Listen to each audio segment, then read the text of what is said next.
Hello Chelsea fans, welcome back to the Blues Report, and remember to subscribe then enjoy your news. Let's dive in. Hello Chelsea family, welcome back to the channel for your daily dose of Blues news. It is a massive day at Stamford Bridge as the January 2026 transfer window shifts into overdrive. We are looking at a potential landscape-shifting move for a global superstar and a defensive homecoming that could solidify our backline for years to come. Grab your coffee and let's dive into these bombshell updates. The Vinícius Jr. Galactico dream. The headlines across Europe are absolutely screaming one name today: Vinícius Jr. According to the latest reports from Fichajes, Chelsea are not just interested, they are preparing a monstrous, record-breaking offer of €150 million to lure the Brazilian sensation away from the Santiago Bernabeu. The structure of the deal is said to be a staggering €125 million fixed fee with an additional €25 million in performance-related bonuses. For a club that has been searching for a definitive X-factor since the departure of Eden Hazard, Vini Jr. represents the ultimate statement of intent. The most shocking part of this report? The player himself is reportedly open to the move. After winning everything there is to win in Madrid, the allure of the Premier League and becoming the undisputed face of the Chelsea project is a tempting proposition. With his contract negotiations in Spain hitting a stalemate, the Blues are ready to pounce and offer him a lucrative contract that would make him one of the highest paid athletes in world football. My analysis: can you imagine a front line fueled by the flair and pace of Vinícius? While some might argue we've spent enough on attackers, Vini is a gold standard superstar who is currently in his prime. However, we have to ask, is €150 million too much of a gamble on one player? Or is this the exact move needed to transform Chelsea back into perennial title contenders? The return of the king, Mark Guéhi. While the Vini rumours are dazzling, the tactical masterstroke might be happening closer to home. Following the shock exit of Enzo Maresca on New Year's Day, all eyes are on the incoming boss, Liam Rosenior. Reports from Indicailer suggest that Rosenior has wasted no time in making his demands clear. He wants Crystal Palace captain Mark Guéhi back at Stamford Bridge. Guéhi, a Cobham graduate who has blossomed into one of the most composed and reliable centre-backs in the league, is also being heavily chased by Liverpool. Rosenior is reportedly urging the board to hijack the Anfield move, viewing Guéhi as the essential leader to stabilise a defence that has lacked consistency. This isn't just about talent, it's about identity. Bringing a former academy star back to lead the first team is exactly the kind of move that wins over the fans and builds a long-term foundation. My opinion: Guéhi is the one that got away, and seeing him in a Liverpool shirt would be a bitter pill to swallow. He knows the club, he knows the pressure of London, and he has the leadership qualities we desperately need. Do you think Guéhi is the missing piece of the defensive puzzle, or should we be looking for a more global name to partner our young stars? Looking ahead, the next 48 hours could be some of the most defining in the Todd Boehly era. We are looking at a potential spend of over €200 million if both these deals gain traction. It's a bold, high-stakes strategy that shows Chelsea are not content with mid-table stability. They want to conquer Europe again. Hello to all the passionate Chelsea fans and viewers of the channel. It is an absolutely electric time to be a Blue. If you thought the New Year's fireworks were over, think again, because Stamford Bridge is currently the epicenter of the footballing world.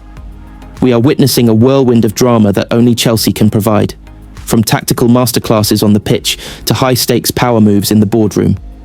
Buckle up, because the pride of London is roaring back to life in 2026. The chosen man, Liam Rosenior's London arrival.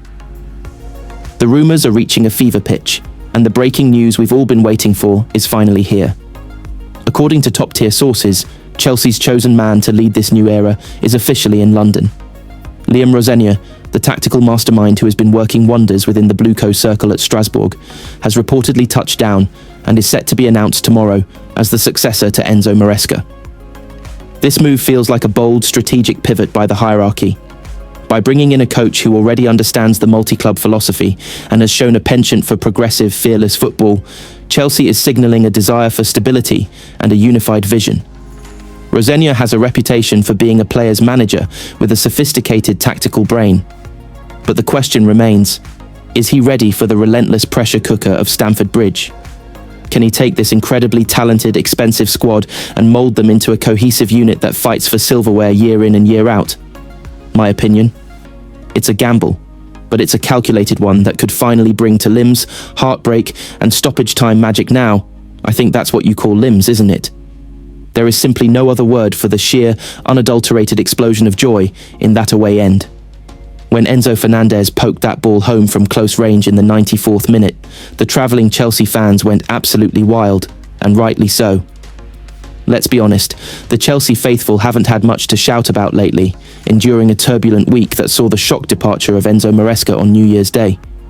To go into the home of the champions under an interim boss and snatch a point at the death, that is the stuff of legends. It wasn't just a goal, it was a release of all the frustration built up over the last few months. The masterstroke of Callum McFarlane. What a feeling that must have been for Callum McFarlane. I've got to say, I didn't see that one coming. Thrust into the spotlight from the under-21s, McFarlane was the definition of in at the deep end. City dominated for the majority of the match, suffocating the Blues and making it look like a matter of when, not if, they'd score a second. Chelsea hardly threatened for long stretches, but in the end, McFarlane's game plan worked to perfection. He kept them compact. He trusted the youth like Josh Akiampong to go toe-to-toe with Haaland, and he waited for that one golden opening. To outthink Pep Guardiola, even for a moment, is a career-defining achievement. Is this the start of a new dawn, or just a brilliant flash in the pan? The hero and the villain.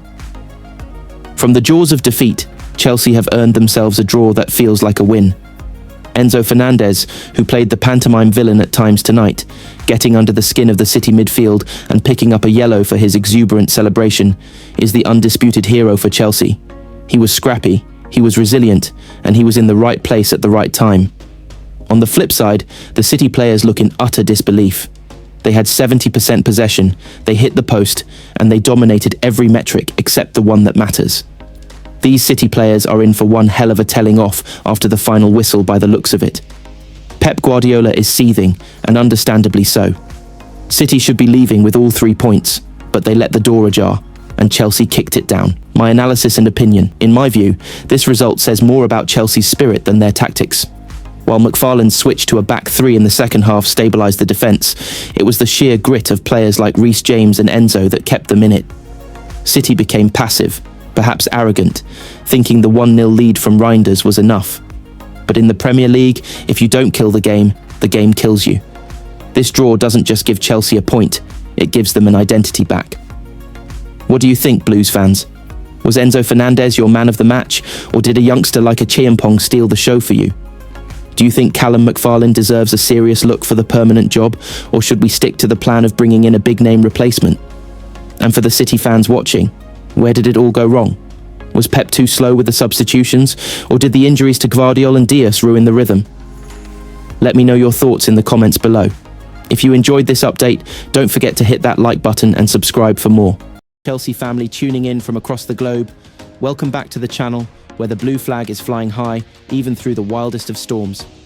It is Sunday, January 4th, 2026, and if you thought the new year would bring a quiet start, Chelsea Football Club clearly had other plans.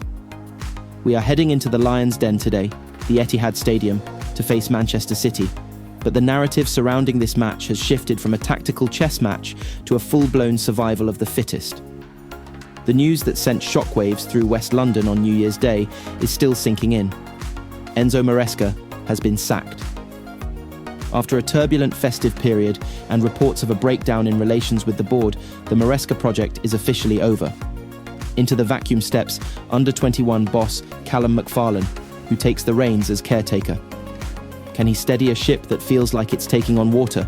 Or will City's ruthless machine make this a debut to forget? The arrived squad, a statement of intent. The Chelsea squad has officially arrived in Manchester, and let me tell you, the vibes at the team hotel are all business. Despite the managerial exit, the boys looked focused as they stepped off the bus. The big talking point? Cole Palmer is back in his hometown. He's been managing a persistent groin issue and hasn't seen a full 90 minutes since September, but word from the camp is that he is ready to go. Seeing him lead the group into the Etihad, the stadium that once overlooked his potential, always adds that extra bit of spice. We also spotted the summer's marquee arrivals, Alejandro Garnacho and João Pedro, looking sharp. These two have been the bright sparks in an otherwise Jekyll and Hyde season. João Pedro has already bagged 6 Premier League goals, and Garnacho's directness on the wing is exactly what we need to unsettle a Pep Guardiola defence. But let's be real. With the project in doubt, are these players playing for the badge, or are they already looking at who the next boss might be? Predicted. The McFarlane Special 4-2-3-1. With Moises Caicedo suspended after picking up his 5th yellow against Bournemouth, the midfield balance is the biggest headache. Here is how we expect the Blues to line up. GK, Robert Sanchez. Def, Malo Gusto, Wesley Fofana, Trevoh Chalobah, Marc Cucurella. Doubt. Mid, Enzo Fernandez, Reece James. The midfield pivot, ATT, Pedro Neto, Cole Palmer, Alejandro Garnacho. ST, Joao Pedro injury, and team news. The medical room is still a bit crowded. Levi Colwill remains sidelined with that long-term knee injury, and we're missing the energy of Romeo Lavia and Dario Esugo. The big wait-and-see is Marc Cucurella. He's back in training, but McFarlane admitted he's a major doubt. If he can't go, we might see a makeshift backline. And how about that midfield? With Caicedo out, the rumour is Reece James might step into the double pivot alongside Enzo. It's a bold move, but in a game where we need steel and leadership, is there anyone better than our captain? My analysis and opinion. In my honest opinion, this is the most Chelsea week in history. Sacking a manager on New Year's Day and then travelling to the champions of England 3 days later is peak chaos. However, there is a new manager bounce factor here, even with a caretaker. Sometimes, when a tactical system like Maresca's becomes too rigid, a change allows players like Neto and Garnacho to just play with freedom. The concern is the defence. Without Colwill and potentially without Cucurella, can Fofana and Chalobah withstand the Haaland whirlwind?